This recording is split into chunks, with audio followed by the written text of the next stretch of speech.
Shalom, selamat malam. Renungan malam Sabda Bina Umat, Selasa 29 November 2022. Firman Tuhan malam ini terambil dari Galatia 4 ayat 17 sampai 18. Demikian firman Tuhan. Mereka dengan giat berusaha untuk menarik kamu, tetapi tidak dengan tulus hati, karena mereka mau mengucilkan kamu, supaya kamu dengan giat mengikuti mereka. Memang baik kalau orang dengan giat berusaha menarik orang lain dalam perkara-perkara yang baik, asal pada setiap waktu dan bukan hanya bila aku ada di antaramu. Demikian firman Tuhan. Renungan malam ini bertema, salahkah kebaikan ini? Penerimaan jemaat Galatia yang baik terhadap Paulus ternyata membuat orang-orang lain bergejolak, yaitu orang-orang yang anti terhadap Paulus terkait ajaran tentang kebenaran yang disampaikannya. Orang-orang itu giat berusaha untuk membuat jemaat di Galatia membenci lalu menolak Paulus. Mereka mengira bahwa jemaat harus segera diselamatkan dari ajaran Paulus. Lalu bagaimana respon Paulus terhadap orang-orang itu?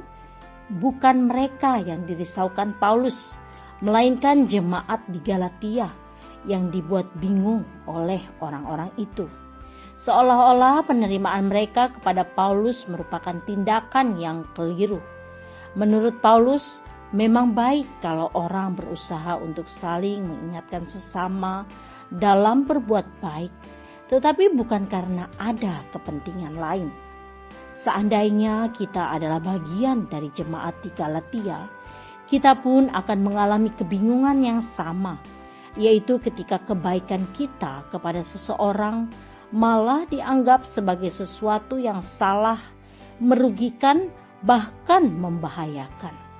Misalnya kesempatan bekerja atau melayani yang kita berikan kepada seseorang dianggap akan merugikan atau membawa sial bagi tempat bekerja atau pelayanan kita.